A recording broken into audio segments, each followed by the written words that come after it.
Before 1800, nightfall didn't just end the day, it ended the city. Streets that buzzed with merchants, carriages, and workers at noon became something else entirely after sunset.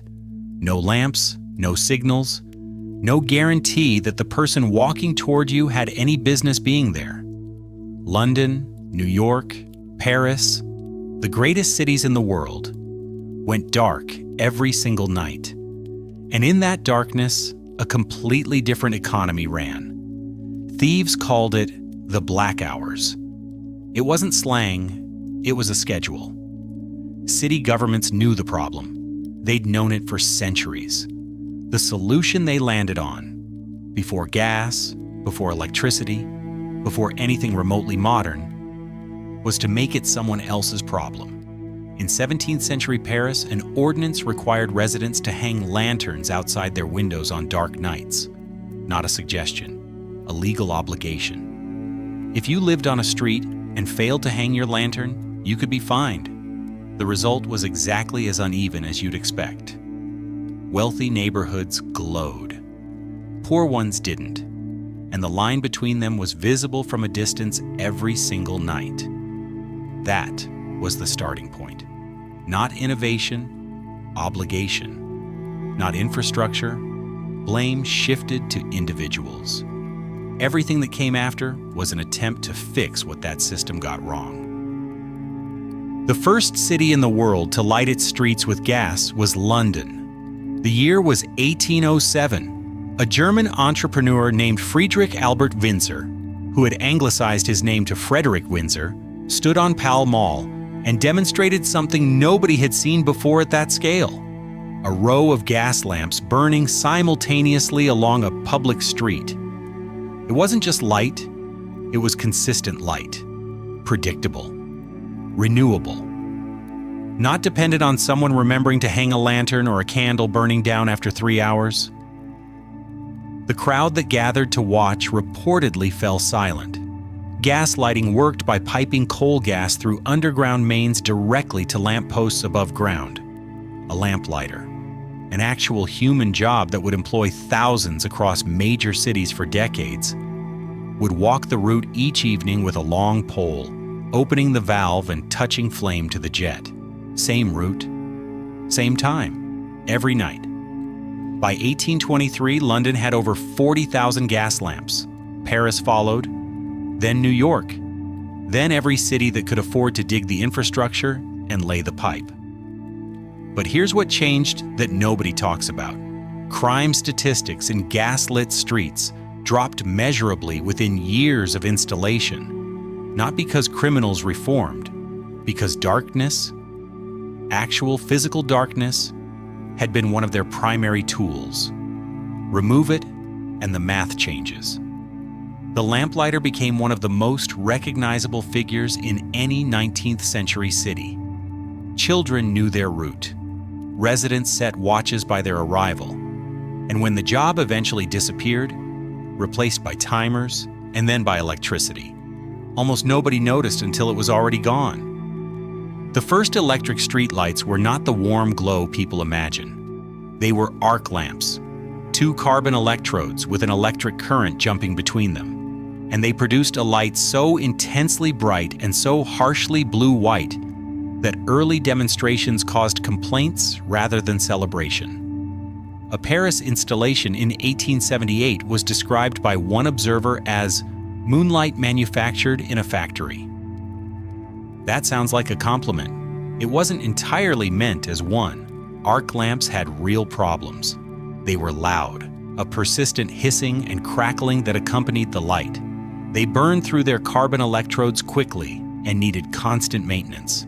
And they were far too powerful for residential streets.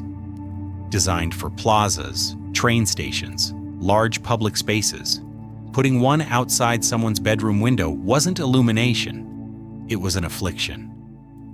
Cleveland, Ohio became the first American city to light a public square with electric arc lamps in 1879.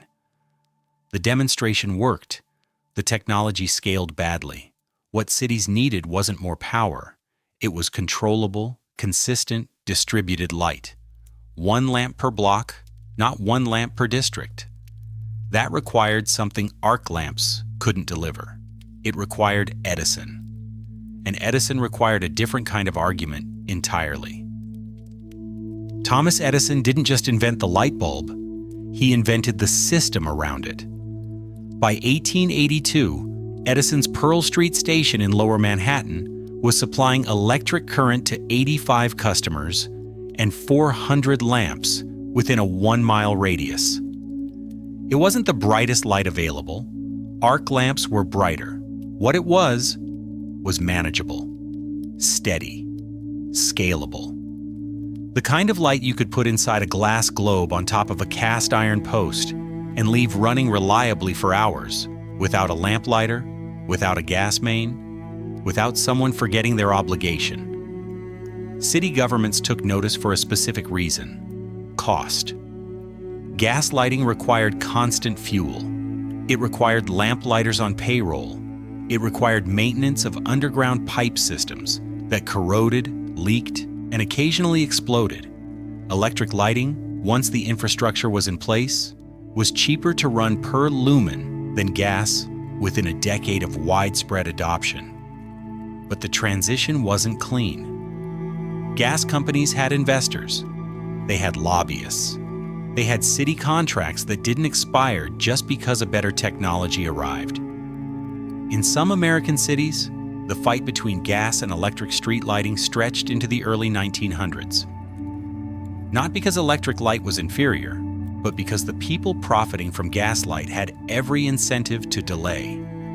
Sound familiar? The last gas street lamp in New York City wasn't extinguished until 1968. Not because nobody had electricity, because one neighborhood, a small historic district, had successfully argued for preservation. The lamp was manually maintained by a city employee, a single person, the last lamplighter in New York, kept on payroll for one street. Here's the part of street lighting history that cities don't put in their promotional materials.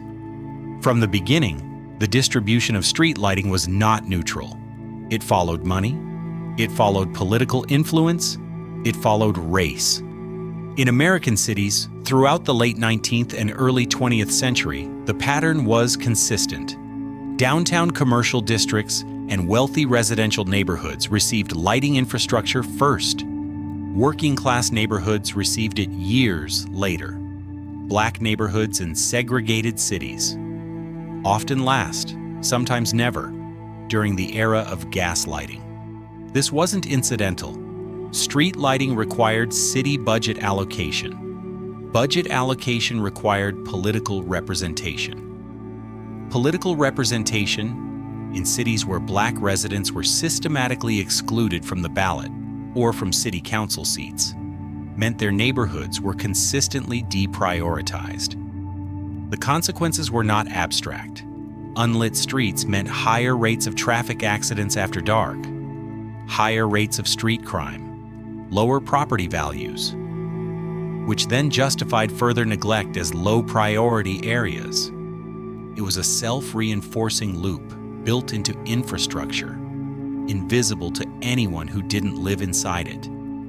By the time electric lighting became standard across American cities in the mid-20th century, the gap had nominally closed.